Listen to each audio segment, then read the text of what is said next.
ሰላም ዩናይትዳውያን እንዴት ናችሁ? መላው የማንቹናውያን ቤተሰቦች በሀገር ውስጥ እንዲሁም በመላው ዓለም ያላችሁ ውድ ቤተሰቦቻችን ሁሉ ሰላም። እነሆ ዛሬም ለእናንተ የሚመጥኑ ዩናይትዳዊ የሆኑ ዜናዎችን ብቻ ይዘንላችሁ ተገኘን። ቤተሰቦች የዓለም ዋንጫ ማጣሪያ ጨዋታዎች ትላንት በተለያዩ አህጉራት ተደርጓል። የወዳጅነት ጨዋታዎችም ነበሩ። የመጨረሻ የዓለም ዋንጫ ክስተቶች ምን ይመስላሉ? በተለይ ከዩናይትድ 17 ለብሔራዊ ቡድኖቻቸው በተለያዩ ዘርፎች የተጫወቱ ተጫዋቾች አሉ። የነሱ ከጉዳት ነፃ ሆኖ መመለስ በጣም የሚያስደስት ዜና ሆኗል። እሱን እንቃኘዋለን። ቤተሰቦች ትላንትም አንዳንድ ክስተቶች ነበሩ። እነኛን ነገሮች የምናነሳቸው ይሆናል። እዚህ ውጪ በርካታ አዳዲስ ጉዳዮችን ይዘንላችኋል። ለዛሬም እንደተለመደው ቤተሰቦቻችን በተለይ ትላንት ከወጡት ዜናዎች መካከል ስለ ሴሜኖ እየተወራ ነው፣ ሰምታችኋል እና ሚረር ጋዜጣ ደግሞ አዲስ ነገር ይዞ ወጣ። ሩበን አሞሪም ሴሜንዮን ለንደን አግኝተው እራት ጋብዘውት የባህሪ ግምገማ አድርጓል፣ የካራክተር ግምገማ አድርጓል ተብሎ ተወርቷል። ምን ያህል ዩናይትድ በዚህ ተጫዋች ላይ ገፍተውበት እንደሄደ አመላካች ነው። ይሄ ያለውን ነገር በደንብ በጥልቀት እነግራችኋለሁ። እንደው ምን ተፈጠረ በወቅቱ ዩናይትድ ለምንድን ነው ያላስፈረመው? አሁንስ ዩናይትድ ይሄ ልጅ የማግኘት እድሉ ከሊቨርፑል አንጻር ሁለት ትልልቅ ፈላጊዎች ሊቨርፑል እና ዩናይትድ ናቸው። ከሊቨርፑል አንጻር ዩናይትድ ያለውን እድል እነግራችኋለሁ እና ልጁ ወደ ማንቸስተር ዩናይትድ የመምጣት እድል እንዳለው ነው መረጃዬ በደንብ የሚነግራችሁ። ማብራሪያውን ትሰማላችሁ። የተለመዱ የቅድመ ዝውውር ሌሎችም አሉ። በነገራችሁ ላይ በርካታ ተጫዋቾች ስማቸው ከዩናይትድ ጋር የተያያዙ አሉ። እነኛን አጠር አድርጌ አቀርበላችኋለሁ። የዩናይትድ ሌጀንድ ተጫዋቾች ስለ ዩናይትድ የአማካይ ስፍራ ግዢ ምርጫዎቻቸውን እስከ ምክንያታቸው አስቀምጧል። ማንን መርጡ? እሱንም እነግራችኋለሁ። አብራችሁኝ ስትቆዩ እንደተለመደው ብዙ መረጃዎች አሉ። ላይክ እያደረጋችሁ ነው ቤተሰቦች፣ እጅግ ከልብ ነው ማመሰግነው። ላይክ አድርጉ እያልኳቸው ሰሞኑን ላይኩን 700 ወደ 800 ሁሉ እያሳለፋችሁ ነው። እጅግ ከልብ ነው ማመሰግነው። ዛሬም እንደምታደርጉት ተስፋ አደርጋለሁ። መልካም ቆይታ። በዓለም ዋንጫ ማጣሪያ ጨዋታዎች ትላንት ምሽት የመጨረሻ ተደርጓል። የወዳጅነት ጨዋታዎችም ነበሩ የተደረጉ። የዩናይትድ ተጫዋቾች የተሳተፉበት ጨዋታም እንደዚሁ ተደርጓል። ስኮትላንድ እና የዴንማርክ ጨዋታ የሚጠበቅ ነበር። በዚህ ጨዋታ እንግዲህ ያልተጠበቀችው ስኮትላንድ ዴንማርክን አሸንፋ በቀጥታ ያለ ፕሌይኦፍ ወደ ዓለም ዋንጫ ማለፏን ያረጋገጠች ቡድን ሆናለች። በዚህ ጨዋታ ለት እንደ ስኮት ማክቶምኔ ያስቆጠራት የባይስ ጎል በጣም የምታስገርም ነበረች። ገና በሶስተኛው ደቂቃ ነው ማክቶምኔ የተሻገረላትን ጎል በባይስክል በጣም በሚያምር መልኩ ያስቆጠረው። ሁለተኛ ጎሉ ነው እንግዲህ እንደዚህ አይነት ጎል ሲያስቆጥር። በናፖሊ ቤት ተመሳሳይ ጎል እንዲሁ ማስቆጠሩ ይታወቃል። በጣም ፉክክር የነበረበት ጨዋታ ነው ይህ ጨዋታ። ቤተሰቦች እንግዲህ ስኮትላንድ ተአምር በሚመስል መልኩ ነው ዴንማርክን ማሸነፍ የቻለችው። 1-0 ከመሩ በኋላ እንደዚሁ አንድ ጎል ዴንማርክ 57ኛው ደቂቃ ላይ ያስቆጠራ አንዳቻ መሆን ቻሉ። ከዛ 61ኛው ደቂቃ ላይ ክሪስቴንሰን በቀይ ካርድ ከሜዳ የወጣበት ወቅት ነበረ። ከዚህ በኋላ ስኮትላንዶች በ78ኛው ደቂቃ ሁለተኛ ጎል አስቆጠረው መምራት ጀመሩ። 82ኛው ደቂቃ ላይ ግን ዴንማርክ አቻ ያደረጋቸውን ጎል በጎዶሎ ተጫዋች ማስቆጠር ቻሉ። ስኮትላንድ እንደው የማሸነፊያዋን ጎል ለማግኘት ወይ የሚመሩበትን ጎል ለማግኘት 90 ሲደመር 3 ላይ መጠበቅ ነበረባት። ያን ያስቆጠረ 3-2 ሆኑ። 90 ሲደመር 9 ደቂቃ ላይ ደግሞ አራተኛውን ጎል ማስቆጠራ ዴንማርክን 4-2 መምራት ቻለች ማለት ነው እና በዚህ መልኩ ትላንት እጅግ በጣም የሚያስደንቅ ጎል የተቆጠረበት ጨዋታ፣ ጥሩ ፉክክር የነበረበት ጨዋታ። ስኮትላንዶች እንዲሁ ከ1998 ከፈረንሳዊ ዓለም ዋንጫ በኋላ ለመጀመሪያ ጊዜ በዓለም ዋንጫ በማክቶመኔ እና በኬራን ቲርኒ አስደናቂ ብቃትና ጎሎች ታግዘው ለዓለም ዋንጫ መድረክ የበቁበት ምሽት ሆኗል ትላንት። በሌላ ጨዋታ እንደዚሁ ቤልጂየም 7-0 በሆነ ውጤት አሸንፋ ወደ ዓለም ዋንጫው በቀጥታ ማለፏን አረጋግጣለች። ትላንት ሌችተንስታይንን ነው 7-0 በሆነ ሰፊ ውጤት ያሸነፈችው። የማንቸስተር ዩናይትዱ ግብ ጠባቂ ሴን ላሜንስ የመጀመሪያ የኢንተርናሽናል ጨዋታ ጅማሮን ትላንት አድርጓል። እንግዲህ ትላንትም ይሄ ተጫዋች ለስድስተኛ ተከታታይ ጨዋታ ሳይሸነፍ ከሜዳ ወጥቷል ማለት ነው። ከዚህ በፊት 5 ጨዋታዎችን በዩናይትድ ሳይሸነፍ ቆይቷል። ከቤልጅየም ብሔራዊ ቡድን ጋር ደግሞ ትላንት ጥሩ ፐርፎርም አድርጎ ጥሩ ሶሊድ የሆነ ፐርፎርማንስ አሳይቶ ቤልጅየም እንድታሸንፍ ረድቶ ወደ ዓለም ዋንጫው ይዟት አምርቷል ማለት ነው። ሌላው የኢንዶኔዥያና የማሊ አንደር 21 ያደረጉት ጨዋታ ነበር። እዚህ ጨዋታ ላይ ብዙ ከዓለም ዋንጫው ጋር የተያያዘ ባይሆንም ግን የሴኩ ኮኔ ከጉዳት መመለስ እንዲሁ የታየበት ጨዋታ ነው። ይሄ በጣም ጥሩ ዜና ይመስላል። ተጫዋቹ ለረዥም ጊዜ ተጎድቶ ነበረ፣ ግን አሁን ወደ ማሊ ብሔራዊ ቡድን ተመልሶ ትላንት በጣም ግሩም የሆኑ 2 ጎሎችን እንዲሁ አስቆጥሮ ለአንደር 23 ማለት ነው ከ23 ዓመት በታች ብሔራዊ ቡድን ተጫዋቹ በጥሩ ፎርም በጥሩ ብቃት መመለሱን ትላንት ያረጋገጠበት ሆኗል ማለት ነው። እንደነ ማርቲኔዝ ያሉ ተጫዋቾችም ተመልሰዋል። ቤተሰቦቻችን ያው ትላንት ባደረስናቸው መረጃዎች መሰረት የቤንጃሚን ሼሽኮ ጉዳት ቢያንስ ለ3 ሳምንት ወይ ከበዛ እንዲሁ ለ4 ሳምንት ከሜዳ እንደሚያርቀው መነገሩ ይታወሳል። ሴኮ ኮኔ ግን ወደ ሜዳ አሁን ተመልሷል የሚለው ዜናችን ነው። እንግዲህ በአጠቃላይ የኢንተርናሽናል ብሬክ ጨዋታዎች ተጠናቀዋል። አሁን ዩናይትድ 17 ተጫዋቾችን ነው ወደ ሀገራቸው የላከው። አንዳቸውም ግን ጉዳት ሳያስተናግዱ ጨዋታቸውን አጠናቀው ተመልሰዋል። ይሄ በጣም የሚያስደስት ዜና ነው። ብዙ ክለቦችን ሰምታችኋል። አርሰናል እንኳን 2 በጣም ወሳኝ ቁልፍ የሆኑ ተጫዋቾች በጉዳት ምክንያት በኢንተርናሽናል ብሬክ ወደ ቡድኑ ተጎድተው ይመለሳሉ ተብሏል። ሌሎችም ክለቦች ብዙ ጉዳት ያስተናግዱባቸዋሉ።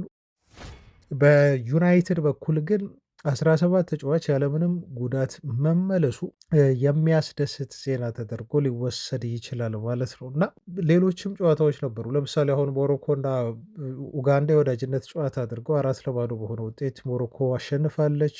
ኑሰኤር ማዝራዊ ግሩም ኳስ አሲስት አድርጓል። የኩኛና የካሳሜሮ ብራዚልም እንዲሁ በትላንት የወዳጅነት ጨዋታ ከቱኒዚያ ጋር 1-1 በሆነ አቻ ውጤት አጠናቃለች። የብሪያን ምቡሞ ሀገር ካሜሮን ደግሞ ከዓለም ዋንጫ መቅረቷን እንደዚሁ ያረጋገጠችበት የማጣሪያ ውድድር የተካሄደው። ስለዚህ እነኛ 17 ተጫዋቾች ከጉዳት ነፃ መሆናቸውን ተከትሎ ዛሬ ጀምሮ ነው ወደ ካሪንግተን መጥተው ሪፖርት ማድረግ ይጀምራሉ ማለት ነው። ያው ከነገ ጀምሮ ደግሞ ጠንከር ያሉ ልምምዶችን እንደሚሰሩ ይጠበቃል። ዩናይትድ እጅግ ተጠባቂ የሆነ የእንግሊዝ ፕሪሚየር ሊግ ጨዋታ የፊታችን ሰኞ ምሽት 5 ሰዓት ላይ በኦልትራፎርድ ጨዋታውን እንደሚያደርግ ይታወቃል። ከዚህ ጨዋታ ጋር በተያያዘ ግን አንድ መረጃ እንዲሆን ላድረሳችሁና ላብቃ መረጃ ነው።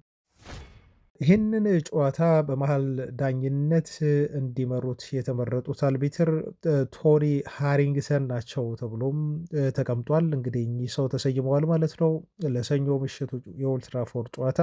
እኚህ ዳኛ ዩናይትድን ዘንድሮ ጨዋታ በመሩበት ጨዋታዎች ላይ ዩናይትድ ምንም አላሸንፍም፣ እንዲሁም 2 አቻ ወጥቷል። ባለፉት አሰልጣኙ አሚን ዳኛው ዩናይትድን በመሩበት ጨዋታ ላይ ማለት ነው እና የማሸነፍ ታሪክ የለው 2 እንደዚሁ አቻ በሆነ ውጤት አጠናቋል ማለት ነው ዩናይትድ።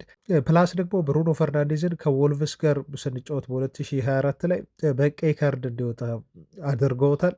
ዩናይትድ በዛ ጨዋታ 2-0 በሆነ ውጤት እንዲሁ ተሸንፈዋል ማለት ነው። ግን ይሄ መጥፎ እምነት ወይም እኚህ ዳኛ ዩናይትድን እንዲመሩ ተሰየሙ ማለት ዩናይትድ ነጥብ ይጥላል ብለን የምናምንበት ጨዋታም አይደለም ማለት ነው። ቤተሰቦቻችን ይሄን ታሪክ ዩናይትድ ከዚህ ዳኛ ጋር የሚቀይርበት ጨዋታ እንደሚሆን የሰኞ ጨዋታ ይጠበቃል። ምክንያቱም ለዩናይትድ በጣም ወሳኝና ለአውሮፓ መድረክ ለመሳተፍ ለምናደርገው ጥረት 3 ነጥቡ የግድ አስፈላጊ ስለሆነ ኤቨርተንን እንደሚያሸንፍ ዩናይትድ በዚህ ዳኛ ስር ለመጀመሪያ ጊዜ ነው ተስፋ የምናደርገው ማለት ነው። ወደ ልዩ ልዩ መረጃዎቻችን እንለፍ እና የማርክ በርትራ የተባሉት የሪያል ቤቲሱ ሰው ወይም የሪያል ቤቲስ ኃላፊ አመራር ስለ አንቶኒ የተናገሩት ነገር ትላንት አስገራሚ ሆኗል። አንቶኒ ዩናይትድን ከለቀቀ በኋላ መናገሩን አላቆምም። ብዙ ነገሮችን ያወራል ተጫዋቹ። ከዚህ በፊትም ብዙ ነገሮችን አውርቷል፣ አድርሰናችኋል። በጣም እያለቀሰ ስለ ዩናይትድ ቆይታው አምባሮ ሲያወራ ነበረ። ትላንት ግን እኚህ ሰው ማርክ በርትራ የተባሉት የክለቡ አመራር የተናገሩት ነገር መላው የእግር ኳስ ቤተሰቡን ያነጋገረ ነው እና አንቶኒ የኔይማርና የክርስቲያኖ ሮናልዶ ቅልቅል ነው፣ የሁለቱን ተጫዋቾች ኳሊቲ የያዘ ልጅ ነው በሚል ነው እንግዲህ ያደነቁት። ተጫዋቹ ከክርስቲያኖ ሮናልዶ ጋር ተመሳሳይ የሆነ ሜንታሊቲ ያለው ብለዋል። ሁልጊዜም ቢሆን የተሻለ ውጤት ለማምጣት ለቡድኑ የሚጥር ተጫዋች ነው። ሙሉ ፎከሱን እንዲሁ ለጨዋታ አድርጎ ሜዳ ላይ የሚገባ ለማሸነፍ ከፍተኛ ጥረት የሚያደርግ ልጅ ነው እና ሜንታሊቲው ከክርስቲያኖ ሮናልዶ ጋር የሚነጻጸር ነው ብለው አስተያየት አንድ መስጠታቸው ነው በርካቶችን ያስገርመው ማለት ነው። እንግዲህ ስለ ሜንታሊቲ ሲወራ ተጫዋቹ ዩናይትድ ቤት ታዲያ ዩናይትድ እንደው ጥሩ ሜንታሊቲ የሚኖረው ከሆነ ዩናይትድን በሚያክል ትልቅ ግዙፍ ክለብ ተጫዋቹ እንዴት ስኬታማ በሆን አቃተው ጫናውን ተቋቁሞ የሚለው ትልቅ ጥያቄ የሚያስነሳ ነው ማለት ነው።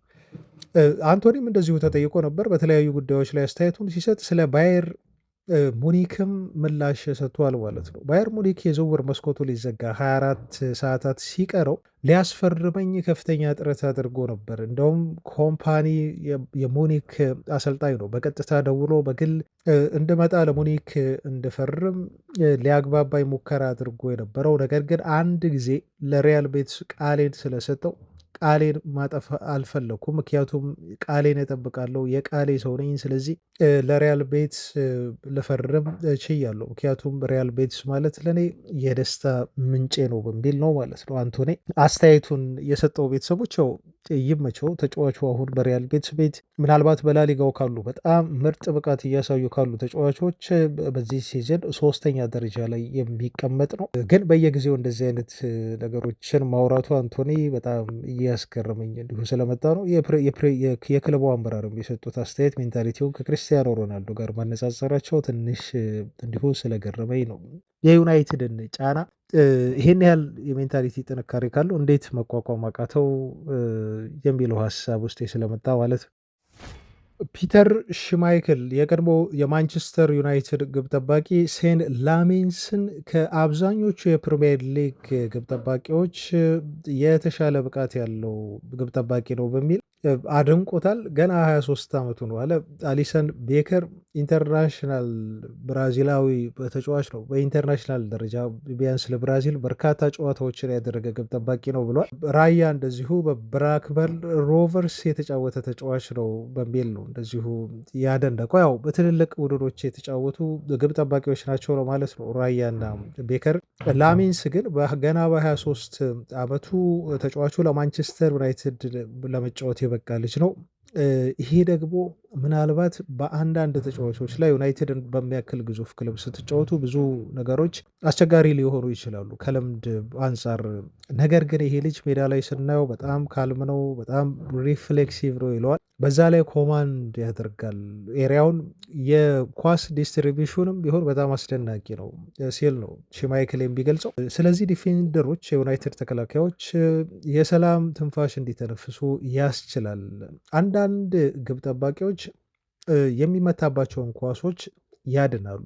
አንዳንድ ግብ ጠባቂዎች ደግሞ ለተከላካዮች በዚህ መልኩ ኮንፊደንስ በመስጠት የቡድን ተጫዋቾቻቸውን በራስ መተማመን ይበልጥ ከፍ ያደርጋሉ። ላሜንስ ሁለቱንም ማድረግ የሚችል ነው። ኳስ ይመታል፣ ኳስ የተመታበትን ኳስ ይመልሳል። ፕላስ ደግሞ የቡድኑ ተከላካዮች በእሱ እንዲተማመኑበት በራስ መተማመናቸውን ከፍ ያደርጋል። ሁለቱንም ነገር ማድረግ የሚችል ግብ ጠባቂ ነው ሲል ነው የሚያደንቀው። ስለዚህ ይሄ ግብ ጠባቂ ምንም ጥያቄ የለውም አሁን ካሉ የፕሪሚየር ሊግ ግብ ጠባቂዎች ለእኔ ምርጡ ነው በሚል ነው እንግዲህ ፒተር ሽማይክል የዩናይትድ ሌጀንድ ተጫዋቹን በዚህ መልኩ ያደነቀው ማለት ነው። ይሄ ያስገርማል። ያው ደጋፊዎች አንተ ሽማይክል ነህ ጭንብልህን አውልቅ ብለው ሲዘምሩለት ሰምተናል በአድናቆት በዩናይትድ ቤት። ትላንትም ለቤልጅየም ጨዋታ አድርጎ ያው ጎል አልተቆጠረበትም ተጫዋቹ ሽማይክል ነው ሆይ ተብሎ እንዲሁ ሲጠየቅ አይ እኔ ሽማይክል አይደለሁም ሴላሜንስ ነኝ በሚል ከዩናይትድ ቲቪ ጋር ባደረገው ቃለ መጠይቅ እንደዚሁ መቀለዱ ይታወቃል። አሁን ከዩናይትድ ሌጀንድ ግብ ጠባቂ ይፋዊ እውቅና ተሰጥቶታል ማለት ነው። ስለዚህ የሩበን አሞሪም ቡድን መሻሻሉ ትልቁ ምክንያት ከኦናና ወደ ላሜንስ ዩናይትድ መሸጋገሩ፣ ከቪክተር ሊንደሎፍ ወደ ዴሊክት እና ዮሮ መሸጋገሩ፣ ከጋርናቾ ወደ ማቲያስ ኩኛ፣ ከአንቶኒ ወደ ብሪያን እምቡሞ፣ ከሆይለንድ ወደ ሼሽኮ እና ከቢሳካ ወደ ናዝራዊ መሸጋገሩና ይሄ ቡድን ግንባታ በቀጣይም የሚቀጥል መሆኑን ተከትሎ ዩናይትድ ከዚህ ይበልጥ መሻሻሎችን ሊያደርግ እንደሚችል ነው የሚጠበቀው። ወደ ልዩ ልዩ ዜናዎቻችን እንለፍ። የቅድመ ዝውውር ዜናዎች ናቸው አሁን የማቀርብላችሁ። ቤተሰቦች ቪዲዮውን ላይክ ማድረጋችሁን ግን አትርሱ። ትላንት ላይክ አድርጉ ባልኳችሁ መሰረት በርካታ ላይኮችን ሰጥታችሁኛል። በጣም ከፍ እያለ ነው። እጅግ በጣም አመሰግናለሁ ቤተሰቦች። ዛሬም ያን ነገር እንድታደርጉ ላስታውሳችሁና ቦሩሲያ ዶርትመንዶች ኬቨን ፊሊንግን ለማስፈረም ፍላጎት አሳይተዋል ተብሎ ተገልጿል። ሴባስቲያን ኬሄል ነው አጥብቀው የፈለጉት የ16 ዓመቱን የአጥቂ መስመር ተጫዋች ተብሎ ነው እየተነገረ የሚገኘው። ዩናይትድ ይህን ልጅ ለማስፈረም ከኤአይኬ ክለብ እየተከታተለው እንደሆነና ፉክክሩን እየመራ እንደሆነ መወራቱን ታስታውሳላችሁ። ስካይ ስፖርት ዲ ነው ይሄን ዜና ይዞ የወጣው። ፍሎራን ፕሌትንበርግም እንዲሁ ደግሞ ዘግቦታል ማለት ነው። ፊሊንግ ወደ ዩናይትድ ያመራል የሚል እምነት ነው በበርካቶች ዘንድ ያለው። ተጫዋቹን ቦሩሲያ ዶርትመንዶች ከዩናይትድ ይነጥቃሉ ተብሎ አይታሰብም። ግን ዩናይትድም ቢሆን እስካሁን ድረስ ከኤአይኬ ጋር በተጫዋቹ ዝውውር ላይ ስምምነት ላይ መድረስ አልቻሉም ማለት ነው። ይህን ክፍተት ተጠቅመው ነው ማለት ነው እንግዲህ ዶርትመንዶች በሴባስቲያን ኬሄል አማካይነት ኬቨን ፊሊንግን ልክ ሌሎች ተጫዋቾችን ተሰጥኦ ያላቸውን እንደሚጠልፉት ሁሉ ከዩናይትድ ለመጥለፍ ጥረት እያደረጉ የሚገኙት ማለት ነው። ዩናይትዶች ግን ተጫዋቹን ከፈለጉት በትክክል እንደው ቦሩሲያ ዶርትመንድ ይነጠቃሉ ተብሎ አይጠበቅም። የዳንኤል ሙኖዝን አስተያየት ደግሞ ልንገራችሁ። ዳንኤል ሙኖዝ ኤኤስ ኮሎምቢያ ጋር ሰሞኑን ቃለመጠይቅ አድርጎ ነበር እና ስለ ዩናይትድ ዝውውሩ ዩናይትድም ይፈልገዋል ተጫዋቹን እና ስለ ዩናይትድ ዝውውሩ እንዲሁ ተጠየቀ። በክሪስታል ፓላስ የሚጫወት ተጫዋች ነው።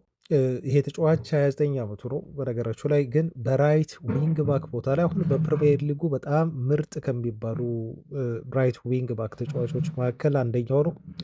ስለ ዝውውር ፍላጎት ዩናይትድን በተመለከተ ተጠይቆ ዩናይትድም ሆነ ባርሴሎና ወይም ፒኤስጂ ሪያል ማድሪድም ቢሆን እንደዚህ አይነት ትላልቅ ክለቦች የዝውውር ጥያቄ የሚያቀርቡልህ ከሆነ እምቢ ልትላቸው አትችልም ብሎ ተናግሯል። አይ ቲንክ አሁን ወደዛ እያመራሁ ይመስለኛል እና ወደ ትልልቅ ክለቦች ልዛወር ከጫፍ ደርሻለሁ። ትልቁ ትኩረቴ አሁን ክሪስታል ፓላስ ላይ ብቻ ነው። ክሪስታል ፓላስ ላይ ማተኮር እፈልጋለሁ፣ ግን በቀጣይ የዝውውር መስኮቶች ላይ የሚፈጠረውን ነገር አናቅም። ስለዚህ አብረን ብናይ ይሻላል በሚል ሙኖዝ አስተያየቱን ሰጥቷል ማለት ነው። እንግዲህ በዚህ ሰዓት በፕሪሚየር ሊጉ ምርጥ ከሚባሉ ፉልባኮች መካከል አንዱ ነው። ከቀጣይ የዝውውር መስኮቶች በኋላ ከጥር ጀምሮ ተጫዋቹ በፓላስ ይቆያል ተብሎ አይታሰብም። ተጫዋቹ በጣም ምርጥ መሆኑን የምታረጋግጡት ስታቶች እንዲሁ ይደግፉታል። ለምሳሌ አሁን ከተከላካዮች መካከል ማለት ነው፣ በተለይ ከተመላላሽ ተከላካዮች መካከል በሹት በፕሪሚየር ሊጉ አንደኛ ነው። ቻንስ ክሬት በማድረግ በተለይ በኦፕን ፕላይ ተጫዋቹ ከፕሪሚየር ሊጉ አንደኛ ደረጃ ተቀምጧል። በፋይናል ሰርድ እንዲሁ ፖዚሽን በማሸነፍ ተጫዋቹም አንደኛ ደረጃ ላይ ነው የተቀመጠው። ፕሬስ ሲያደርግ ደግሞ በጣም ኢምፕሬሲቭ እንደሆነ እና ለሩበን አሞሪም ሲስተም እንዳጫወት በጣም አመቺ የፕሪሚየር ሊጉ ልምድ ያለው ኤክስፔሪንስድም የሆነ 29 ዓመት የራይት ዊንግ ባክ ቦታ ተከላካይ ነው ማለት ነው። ስለዚህ ዩናይትድ ብዙ የሚቸገርበት የዲያጎ ዳሎ ቦታ በጣም ጥሩ የሆነ ከቨር ሊያገኝ ይችላል። ዩናይትድ ተጫዋቹን ለማስፈረም ቀጣይ ጥር የዝውውር መስኮት ላይ ጥረት የሚያደርግ ከሆነ ሊያገኘው የሚችለው ተጫዋች እንደሆነ ነው የተነገረው። ስለ ሴሜኒዮ ደግሞ እናወራ። የዚህ ልጅ የውል ማፍረሻ ሂሳብ በዚ አትሌቲክ ጋዜጣ ይፋ ከሆነ በኋላ በርካታ ዘገባዎች እየወጡ ነው የሚገኙት፣ ተከታታይ የሆኑ ዘገባዎች ማለት ነው። እና ትላንት ሚረር የተባለው ጋዜጣ ያወጣው መረጃ አለ። ለዩናይትዳውያን በጣም ተስፋ ቢሰጥ ነው ሚረር ያወጣው መረጃ። ምን ያህል ዩናይትዶች እንደሚፈልጉት ልጁን እና ምን ያህል ርቀት ተጫዋቹን ለማሳመንና ወደ ዩናይትድ ለማምጣት ጥረት ሲያደርጉ እንደነበር የሚያሳይ ነው። በእርግጥ ዩናይትድ ብቻ አይደለም የሚፈልገው፣ ሊቨርፑል ይፈልገዋል አጥብቆ ተብሎ ተገልጿል ተጫዋቹን። ሌሎችም ፈላጊ ክለቦችን አላጣም እንደ ቶተንሃምን ጨምሮ ማለት ነው። በመጨረሻም አሁን በርንማውዞች ለዩናይትድ በ50 ምናምን ሚሊዮን ፓውንድ አልሸጥም ብለው ተጫዋቹን በመወሰናቸው ምክንያት ነው ልጁ ሳይዛወር የቀረው፣ ከዛ በላይ በመጠየቃቸው ማለት ነው። ዩናይትድ ደግሞ እንግዲህ ሌሎችም የዝውውር ኢላማዎች ስለነበሩት ወደ እነ ኩኛና ብሪያን ምቡሞ አዙሮ ፊቱን እነኛን ማስፈረም ቻለ። አሁን ግን በርንማውዞች ምንም ማድረግ አይችሉም። ምክንያቱም ውል ማፍረሻ ሂሳብ አስቀምጠውለታል። ጥር ላይ ነው ይሄ ውል ማፍረሻ ሂሳብ አክቲቬት መሆን የሚችለው ተብሎ ተገልጿል። ያን ገንዘብ የሚያቀርብ ክለብ ከተገኘ ተጫዋቹን ለመልቀቅ ተስማምተዋል ኦልሬዲ ማለት ነው። ስለዚህ ሪያሊቲውን አክሴፕት አድርገዋል። ከሪያሊቲው ማምለጥ አይችሉም። በህግ ያስቀመጡት የጻፉት ኮንትራት ነገር ነው። ስለዚህ ተጫዋቹን ከቪታሊቲ ስቴዲየም እንደሚያጡት አሁን ከፍተኛ የሆነ ስጋትም አላቸው እምነትም አላቸው ማለት ነው። ፓወርለስ ናቸው። አሁን ሴሜንዮ ክለቡን መልቀቁ ጃንዋሪ ላይ አይቀርም። ነገር ግን አሁን የሴሜንዮን እንደዚሁ የዩናይትድ ጋር የተያዘውን መረጃ ስናይ በለንደን እንደ ሚረር ጋዜጣ ዘገባ ከሆነ ሴሜንዮን አግኝተው ራት በልተዋል ከሩበን አሞሪም ጋር ተብሎ ተገልጿል። ይሄ ምን ያህል ርቀት እንደሄደ ነው አሞሪም የሚያሳየው። ባለፈው ጥር አሚን በክረምት የኛ የዝውውር መስኮት ላይ ነው እንግዲህ ሴሜንዮን ያገኘው። አሞሪም እንደምታውቁት አንድን ተጫዋች ከማስፈረሙ በፊት የተጫዋቹን ካራክተርና ባህሪ ለማጥናት ሙከራ ያደርጋል እና ይሄንን ለማድረግ ጥረት በሚያደርግበት ሰዓት ነው ማለት ነው ሴሜንዮን ያገኘው። በዚህ ያህል ደረጃ ጥረት ካደረገ ሩበን አሞሪም ዩናይትድ ምን ያህል አጥብቆ ልጁን እንደሚፈልገው ማረጋገጫ ነው ማለት ነው። ቤተሰቦቻችን እንግዲህ ከሚፈልጋቸው ተጫዋቾች ጋር ተገናኝቶ በዚህ መልኩ አውርቷል። እንግዲህ ከማንቸስተር ወደ ለንደን ሄዶ ነው በጣም ሚስጥራዊ በሆነ መልኩ እንግዲህ ዲነር እንደጋበዘው ነው እና የሴሜንዮን ባህሪ እንደገመገመ ካራክተሩን እንደገመገመ ነው የተገለጸው። እንግዲህ እራት ቢመገቡም ሩበን አሞሪም አንዳንድ ቃላትን ጣል እያደረገ የተጫዋቹን ካራክተር ገምግሟል ማለት ነው። እንግዲህ የዩናይትድ ሌሎች ባለስልጣኖችም እንደነ ኦማር ቤራዳ፣ ጄሰን ዊልኮክስ የመሳሰሉት ከበርንመዝ ጋር በተጫዋቹ ዝውውር ዙሪያ ይፋዊ የሆነ ድርድር እንዳደረጉም ተረጋግጧል። ዩናይትዶች በይፋ 55 ሚሊዮን ፓውንድ ነበር ያቀረቡት። ነገር ግን ይሄ ገንዘብ በቂ ስላልነበረ ነው እንግዲህ በበርንመዝ ያነሰ ገንዘብ ነው። በተለይ ደግሞ ሌሎች ዩናይትድ ካስፈረማቸው ተጫዋቾች አንጻር ለሴሜንዮ ያነሰ ገንዘብ ነው ያቀረባችሁት በሚል ውድቅ ያደረጉባቸው ማለት ነው። ብሪያን ምቡሞና የማቲያስ ኩኛን ያህል አይደለም ያቀረባችሁት። ልጁ ተመጣጣኝ ሰርቪስ፣ ተመጣጣኝ የሆነ ችሎታ ያለው ልጅ ነው። ተመጣጣኝ ሰርቪስ ይሰጣል፣ ግን ለእኛ ያነሰ ገንዘብ አቀረባችሁ በሚል በርንሞዞች ተቃውመው ዝውውሩ ሳይሳካ ቀረ። ከዛ በኋላ ነው ኮንትራቱን ልጁ አድሶ ይሄን አንቀጽ አካቶ አሁን 65 ሚሊዮን ፓውንድ 10 ሚሊዮን ፓውንድ ነው የጨምረው። ዩናይትድ አቅርቦት ከነበረው 10 ሚሊዮን ፓውንድ ጨምረው በ65 ሚሊዮን ፓውንድ ተጫዋቹን ሊያጡት ተቃርበዋል ማለት ነው። ቤተሰቦቻችን በነገራችሁ ላይ በጣም ዲቴይል የሆነ መረጃ ቤን ጃኮብስ በዚህ ጉዳይ ላይ አውጥቷል እና ይሄ 65 ሚሊዮን ፓውንድ አክቲቬት በሆነ የሚችለው ጃንዋሪ ላይ ከዛ ይሄ 60 ሚሊዮን ፓውንድ የተረጋገጠ ክፍያ ነው ሲደመር 5 ሚሊዮን ፓውንድ ደግሞ አዶንስ ነው እንጂ በአጠቃላይ 65 ሚሊዮን ፓውንድ ማለት ነው። 60 ሲደመር 5 ነው።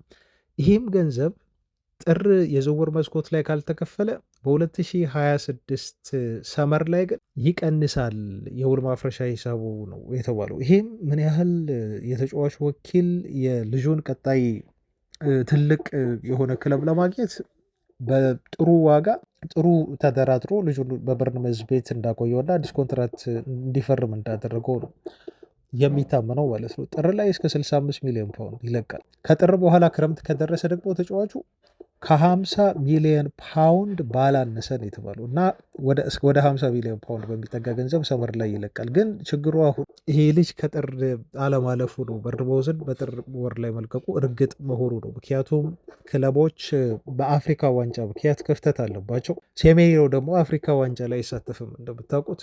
ዩናይትድ በአፍሪካ ዋንጫ ምክንያት በከፍተኛ ደረጃ የሚጎዳ ቡድን ነው። ተጫዋቾች ክለቡን ይለቁበታል። ወሳኝ የሆኑ ተጫዋቾች በተለይ አጥቂ መስመር ተጫዋቾች፣ ሊቨርፑልም እንዲሁ በተመሳሳይ በተለይ ሁለቱ ክለቦች ነው አጥብቀው ይፈልጉታል፣ ሊያስፈርሙት ይችላሉ ተብሎ እየተገለጸ ያለው።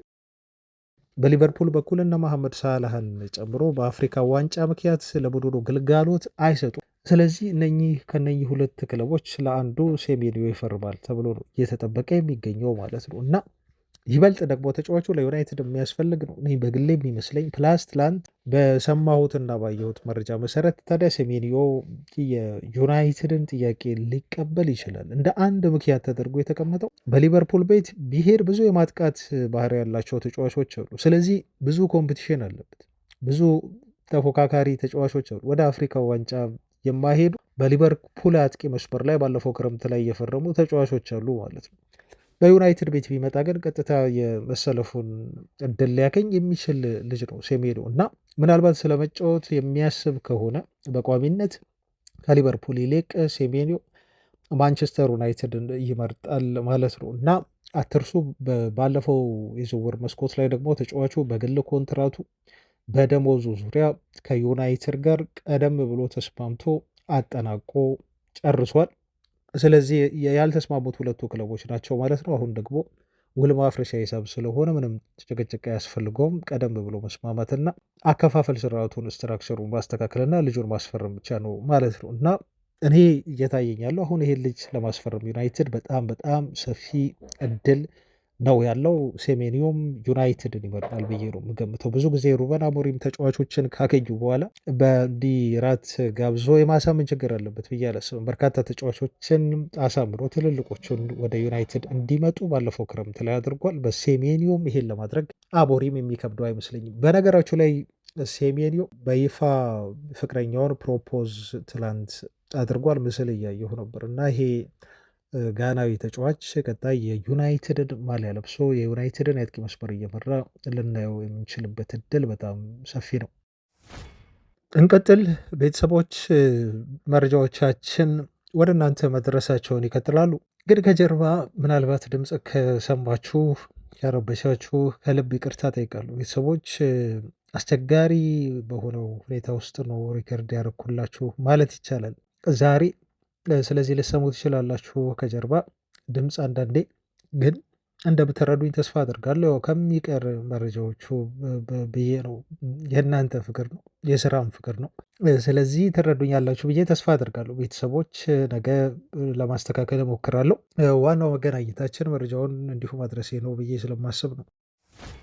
ዩናይትድ የአማካይ ክፍል አሰሳን በተመለከተ ሰሞኑን ያው በጣም ስናወራበት ነበር። ሰምታችኋል ፋሚሊዎች፣ ብዙ ነገር ነው ያለው። እንደው መደጋገምም እንዳይሆን እንዳይሰለቻችሁም እያልኩ እፈራለሁ። ግን ዜናዎቹን ለየት ለማድረግ ቀን በቀን የተለያዩ መረጃዎችን ለማምጣት ሁሌም ቢሆን ጥረት አደርግላችኋለሁ። አሁን ስለ አማካይ የዩናይትድ ግዢ በተመለከተ ወደ ዜናዎቹ ከማለፋችን በፊት ፋብሪሶ ሮማኖ ትላንት በዩቲዩብ ገጹ ላይ ምን አለ መሰላችሁ? ዩናይትድ ባለፈው ክረምት ላይ ታስታውሳላችሁ ጋርናቾን ለቼልሲ ለመሸጥ ሲደራደር ላቪያን አቅርበውት ነበር ዩናይትዶች እንዲያስፈርሙት፣ ልውውጥ ወይም የዘውሩ አካል ሆኖ ወደ ዩናይትድ እንዲሄድ ላቪያ። ነገር ግን ዩናይትዶች ልጁ ያለውን የጉዳት ሂስትሪ ከተመለከቱ በኋላ ዝውውሩን አልቀበልም ብለው ውድቅ አደረጉባቸው እና በቀጥታ ግዢ ብቻ ጋርናቾን ማግኘት እንደሚችሉ ነገሯቸው። በዛ መልኩ ዝውውሩ ተፈጸመ ተብሎ ተወርቷል። ግን ፋብሪሶ ይሄ ሐሰት እንደሆነ ከቼልሲ ሰዎች አረጋግጫለሁ ብሏል። እንግዲህ ለቼልሲ በጣም ቅርብ የሆነ ሰው ነው ፋብሪሶ፣ ታውቃላችሁ። የቼልሲ መረጃ ያልፈውም ይፋ በማድረግም አንደኛ ነው። ቀድሞ ነው ይፋ የሚያደርገው። የኔ ያለኝ መረጃ ቼልሲ እና ማንቸስተር ዩናይትድ በፍጹም በላቪያ እና በጋርናቾ ልውውጥ ዙሪያ አልተነጋገሩም ወይም አላወሩም። ይህን በተመለከተ የቼልሲ አመራሮች ሰዎች በግልጽ ነግረውኛል። በዚህ ጉዳይ ግልጽ የሆነ መረጃ ነው የሰጡኝ። ስለዚህ ላቪያን ለዩናይትድ አቅርበውት አልነበረም ነው የሚለው እንደ ፋብሪሶ ሮማኖ ገለጻ ከሆነ ማለት ነው። እና በቀጥታ ዝውውሩ ብቻ እንዲፈጸም ስለፈለጉ ዩናይትዶች በዛ መልኩ በቀጥታ ዝውውሩ ተፈጸመ። ነገር ግን ከቼልሲ የጠየቁት አንድ ተጫዋች ነበር። እሱም ታሪክ ጆርጅ የተባለ ተጫዋች ነው። ይሄ ተጫዋች እንዲካተትላቸው ዩናይትዶች ፈልገው ነበር ከላቪያ ይልቅ። ነገር ግን ቼልሲዎች ይሄን ደግሞ አልተቀበሉትም። በዚህ ምክንያት ተጫዋቹ በሽያጭ ወደዛ መራ ማለት ነው ብሎናል ፋብሪሶ ሮማኖ ማለት ነው። እና ይሄ አንድ ነው እንግዲህ ከአማካይ ስፍራ ጋር በተያያዘ ፋብሪሶ ሮማኖ የማስተባበያ መረጃ በሉት በዚህ መልኩ ያወጣው። የካርሎስ ባሌባን ጉዳይ እንመልከት። መቼስ ቀን በቀን ከዚህ በኋላ በተለይ አሁን የዝውውር መስኮቱ ጥር ሊከፈት ስለተቃረበ ልጁ ቢመጣም ባይመጣም ብዙ ነገሮች ይወራሉ። ራሱ ተጫዋቹም የመነጋገሪያ ርዕስ አሁን እየፈጠረ ነው ማለት ይቻላል ቤተሰቦች። ምክንያቱም በኢንስታግራም ፖስቱ ላይ ዶንት ትራይ ቱ ረሽ ዋት ጋድ ኢዝ ቴኪንግ ታይም ቱ ፕሪፔር የሚል ፖስት ነው እንግዲህ የፖስተው ማለት ነው። እና እንግዲህ ምንድነው ፈጣሪ ዓላማ አለው ነው፣ ሁሉንም ነገር በጊዜውና በሰዓቱ ያደርጋል።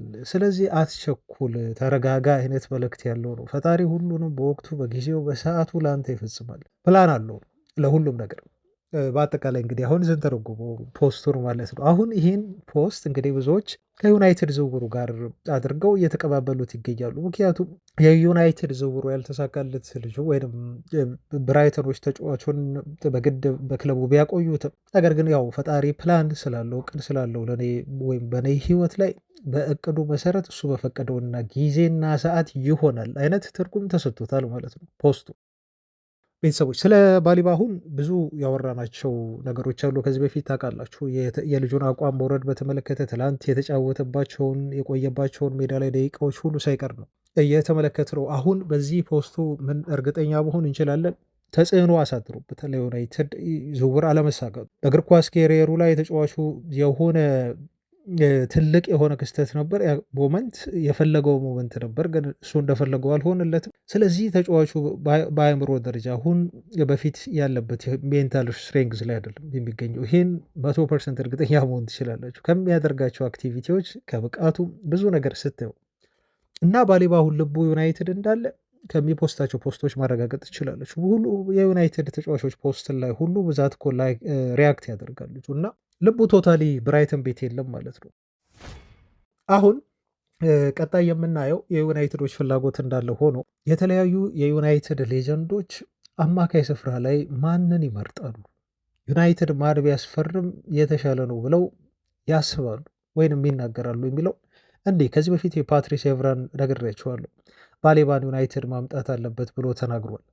የሪያድ ጊግስንም ማስተያየት ነግሬያቸዋለሁ። ጊግስ ምርጫው ያደረገው ኢሊየት አንደርሰን ነው። ሌሎቹስ የዩናይትድ ሌጀንዶች እነማንን ይመርጣሉ?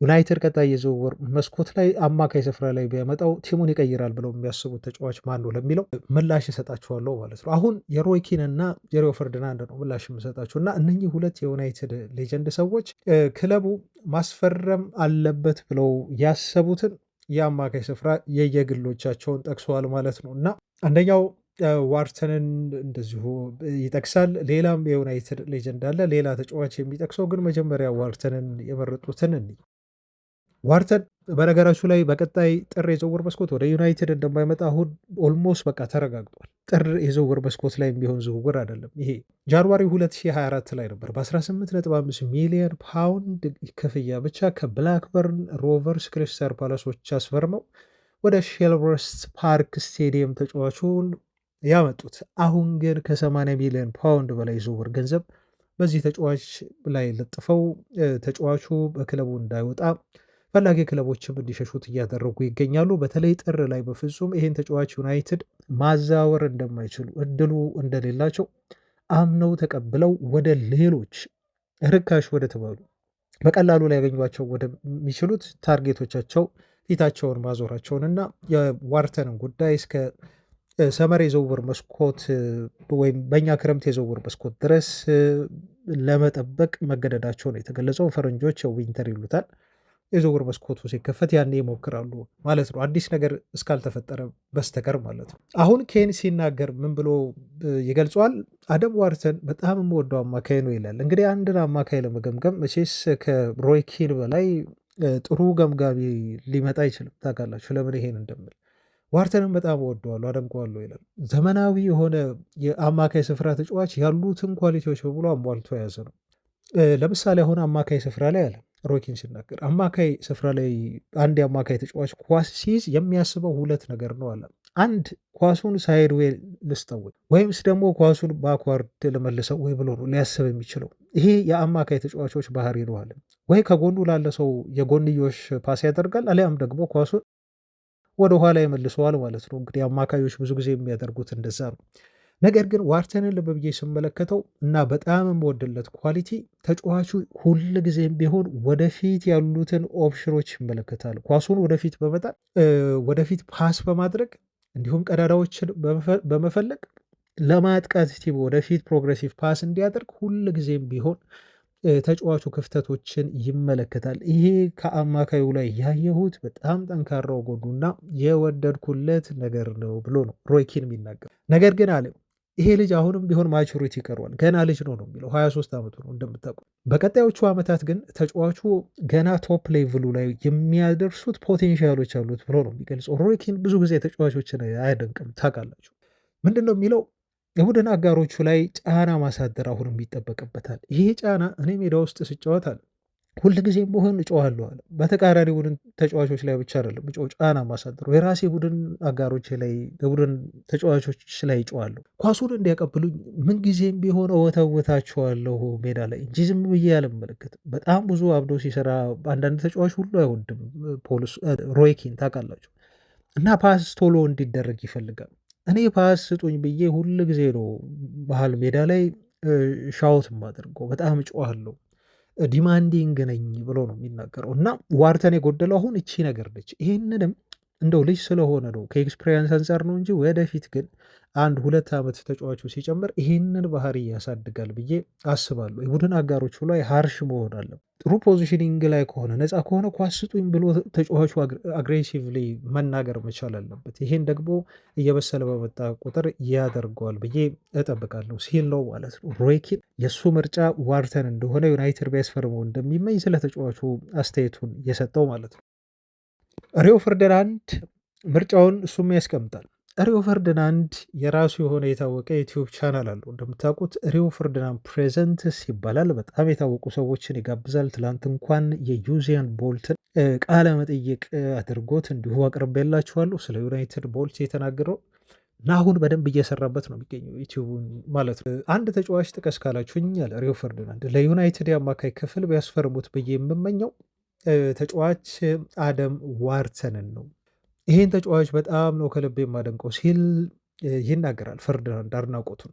ይህን ተጫዋች የቻልኩትን በሙሉ አድርጌ ወደ ማንቸስተር ዩናይትድ እንዲፈርም አድርገዋለሁ ነው የሚለው እሱ። እና ይሄ ተጫዋች ያለው ትልቁ ኳሊቲ ተጫዋቹ ኳስ የማግኘት እና እነኚህን ኳሶች ደግሞ የሚያገኛቸውን ኳሶች ደግሞ በአጭር ርቀትም ሆነ በረጅም ርቀት በአግባቡ ለቡድን አጋሮቹ ከፈለገው ሬንጅ ነው እሱ ሲል የሚገልጸው ከፈለገው ርቀት ይሁን ያችን ኳስ በአግባቡ ለቡድን አጋሮቹ ማቀበል የሚችል ትክክለኛ ተጫዋች የሆነ ልጅ ነው በሚል ነው እንግዲህ ይህን ልጅ ለዩናይትድ ቢፈርም ግሬት የሆነ ስኳድ አዲሽን ሊሆን እንደሚችል ትልቅ የዩናይትድ የአማካይ ክፍል ስኳዱን በአጠቃላይ መቀየር የሚችል ፈራሚ ይሆናል ብሎ የገለጸው ማለት ነው። እንደውም እሱ ያነጻጸረው ከማይክል ካሪክ ጋር ነው ማለት ነው። ብዙ ነገሮቹ ከማይክል ካሪክ ጋር ይመሳሰሉብኛል ብሏል። ማይክል ካሪክ ብዙ ተጽዕኖ አይታይም።